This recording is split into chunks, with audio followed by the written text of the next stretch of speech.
आपने आईसीसी को यहाँ पे घुटनों पे टेक दिया। सर, इस हवाले से थोड़ा सा हमें अपडेट कीजिएगा कि जो आपकी मीटिंग हुई है उसमें क्या खुशखबरियाँ पाकिस्तान के लिए, फ्यूचर में पाकिस्तान क्रिकेट के लिए। चलो साहब, बताइएगा कि जो धमकियां मिल रही हैं कि शायद पाकिस्तान पर पाबंदी लगेगी या पाकिस्तान को भारी जुर्माने का सामना करना पड़ सकता है, इस हवाले से भी कोई सच है या सिर्फ ये खबरें ही हैं? पहली बात, ना मैं धमकी से डरता और आपको पता है फील्ड मार्शल का, तो इसलिए कोई मसला नहीं है। खबरें ये भी आ रही है कि श्रीलंका और एमिरेट्स जो यूएई, उन्होंने भी आपसे रिक्वेस्ट की है कि कुछ अपना हाथ होला रखें।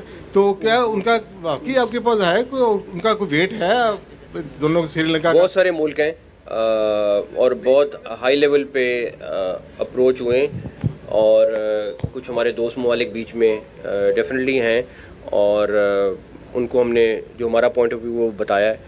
तो लेट्स सी क्या होता है, अब अगले आने वाले थोड़े से टाइम में आपको आइडिया हो जाएगा इंशाल्लाह ताला। अच्छा, दूसरा मैं सर एक आपको बहुत मुबारकबाद देना चाहता हूं कि आपने हमेशा क्राइसिस में बड़ा बेहतर परफॉर्म किया और ख़ासकर जो पाकिस्तान को क्रिकेट की दुनिया में जिस आपने ये सारा इसको हैंडल किया, जिस तरह से ज़बरदस्त क्राइसिस को, क्या हम सोच भी नहीं सकते थे कि शायद इस लेवल पे आपने आईसीसी को यहाँ पे घुटनों पे टेक दिया। सर, इस हवाले से थोड़ा सा हमें अपडेट कीजिएगा कि जो आपकी मीटिंग हुई है उसमें क्या खुशखबरियाँ पाकिस्तान के लिए, फ्यूचर में पाकिस्तान क्रिकेट के लिए। पहली बात है, मैं कोशिश करूंगा कि आज इसी के ऊपर पीएसएल के ऊपर रहूं, लेकिन इशू बांग्लादेश का था और इस टाइम आईसीसी और बांग्लादेश, हमने बिल्कुल बांग्लादेश का पॉइंट ऑफ व्यू हमने नहीं जाने देना था और हमारे भाई भी हैं और उनके साथ जो भी था आपके सामने था सारी सिचुएशन। तो इस टाइम चीज़ें चल रही हैं, मैं इसलिए ज़्यादा नहीं बोलूँगा। और आईसीसी और बांग्लादेश बोर्ड जो हैं इस टाइम मेरे ख्याल में अपने उस फेज़ में है कि जहां अगर मैं कुछ बोलूं तो मुनासिब नहीं है। तो मैं ख़ुद वेट कर रहा हूं कि उनकी तरफ से कोई जैसी इत्ला आती है तो फिर हम आपको भी फौरी बताते हैं। पहली जो आईसीसी के साथ मीटिंग हुई थी तो उसमें आपने भी कहा था कि जिस तरह के जो रवैया था आईसीसी का और दीगर बोर्ड्स का बांग्लादेश के ख़िलाफ़, तो वो मैं आया करूँगा। तो अभी जो मीटिंग्स हो रही हैं आईसीसी, क्योंकि वो खुद चल के आए हैं यहाँ पे, तो क्या रवैया वैसा ही था या डिफरेंट है इस दफ़ा? अगर कोई खुद घर आए तो मेहमान हमारा, हमने तो यही सीखा है उसकी इज़्ज़त करनी है, और जब खुद चल के कोई आ जाए तो बहुत सारी चीज़ें जो आप फिर भूल जाते हैं। सलमान साहब, आप और एहसन भाई सब मुबारकबाद के मुस्तहिक हैं। जो 245 करोड़ फिगर किसी ने सोचा नहीं था, आपने 150% एक्स्ट्रा भी पीएसएल के राइट्स उठाए हैं। तो कोई एफबीआर का डर नहीं लगता था कि मतलब इतनी बड़ी अमाउंट जो है वो उसको लगा दी? जी, मेरे ख्याल से हम अपनी रीजन में one of the highest tax payers हैं ऑलरेडी।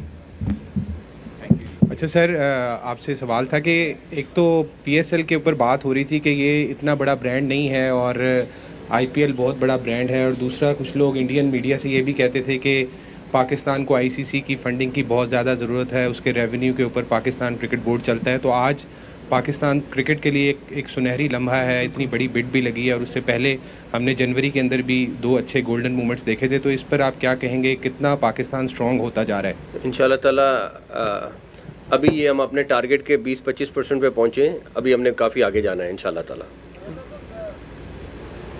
चलो साहब, बताइएगा कि जो धमकियां मिल रही हैं कि शायद पाकिस्तान पर पाबंदी लगेगी या पाकिस्तान को भारी जुर्माने का सामना करना पड़ सकता है, इस हवाले से भी कोई सच है या सिर्फ ये खबरें ही हैं? पहली बात, ना मैं धमकी से डरता और आपको पता है फील्ड मार्शल का, तो इसलिए कोई मसला नहीं है।